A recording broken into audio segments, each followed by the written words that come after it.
hanya memikirkan satu peraturan penting. Kenapa kau lakukan hari ini kalau kau bisa melakukannya besok? Hahaha.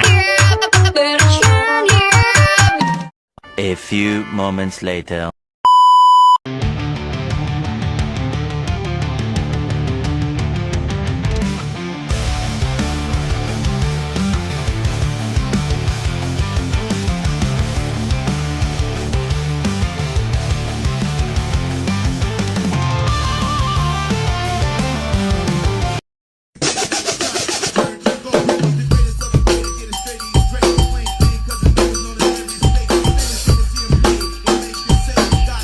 Assalamualaikum warahmatullahi wabarakatuh.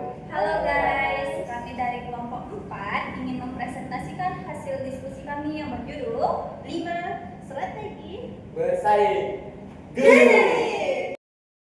Baiklah, kami dari kelompok 4 ingin mempresentasikan materi dengan judul 5 strategi bersaing generik. Baiklah, adapun latar belakangnya yaitu persaingan bisnis yang semakin pesat menuntut perusahaan untuk beradaptasi dengan inovasi dan teknologi baru. Strategi diperlukan sebagai rencana jangka panjang yang sistematis untuk mencapai tujuan dengan sumber daya optimal. Selanjutnya itu pengertian strategi. Strategi merupakan rencana jangka panjang yang disusun secara sistematis oleh organisasi yang mencapai tujuan yang ditetapkan. Strategi menjadi pedoman utama dalam menentukan arah kebijakan serta langkah operasional perusahaan. Adapun tujuan spesifik dari strategi yang pertama yaitu meningkatkan keuntungan, yang kedua meningkatkan posisi pasar, yang ketiga meningkatkan keunggulan kompetitif, yang keempat meningkatkan kinerja kompetitif, yang kelima meningkatkan kepuasan pelanggan, dan yang terakhir meningkatkan inovasi. Menurut para ahli, yang pertama yaitu ada Candler 1962. Strategi adalah penentuan tujuan jangka panjang perusahaan, penetapan tindakan yang harus dilakukan, serta alokasi sumber daya yang diperlukan untuk mencapai tujuan tersebut. Yang kedua ada menurut Wellen 2012, strategi merupakan rangkaian keputusan dan tindakan manajerial yang menentukan kinerja jangka panjang organisasi. Baiklah, selanjutnya strategi generik. Strategi generik adalah serangkaian komitmen dan tindakan yang terintegrasi dan terkoordinasi yang dirancang untuk menyelesaikan nilai kepada pelanggan dan mendapatkan keunggulan kompetitif dengan mengeksploitasi kompetensi inti dari pasar, produk, individu, dan spesifik. Berikut adalah 5 strategi bersaing generik.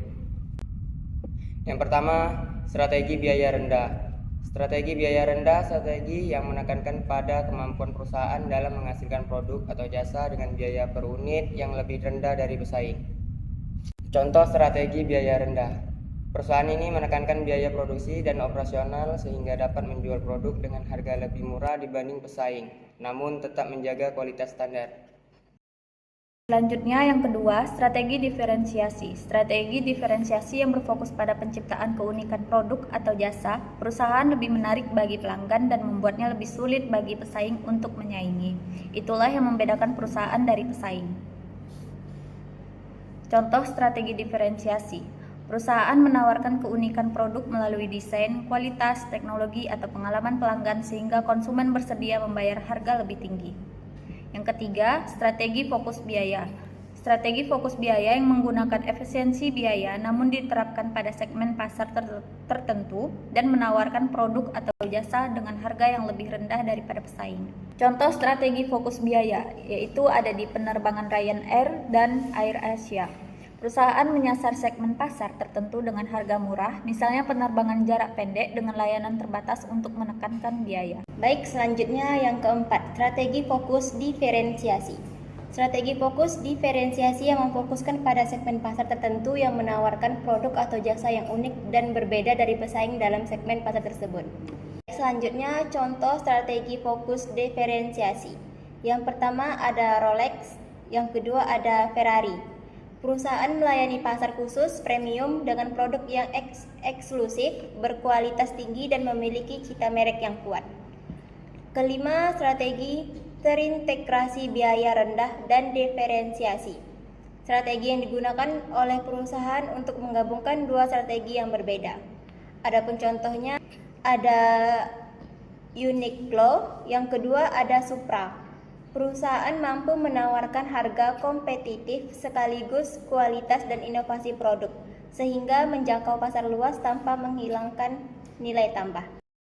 Baiklah, selanjutnya risiko strategi generik. Pada dasarnya risiko dalam menerapkan strategi generik ada dua. Yang pertama, gagal untuk menerapkan atau mempertahankan strategi. Yang kedua, nilai keunggulan strategis yang diberikan oleh suatu strategi berkurang dengan evolusi industri. Jadi kesimpulannya ialah tidak ada satu strategi yang cocok untuk semua situasi, dan kunci kesuksesan adalah konsistensi dalam menjalankan strategi yang telah dipilih perusahaan, harus fleksibel dalam mengevaluasi strategi sesuai dengan dinamika pasar.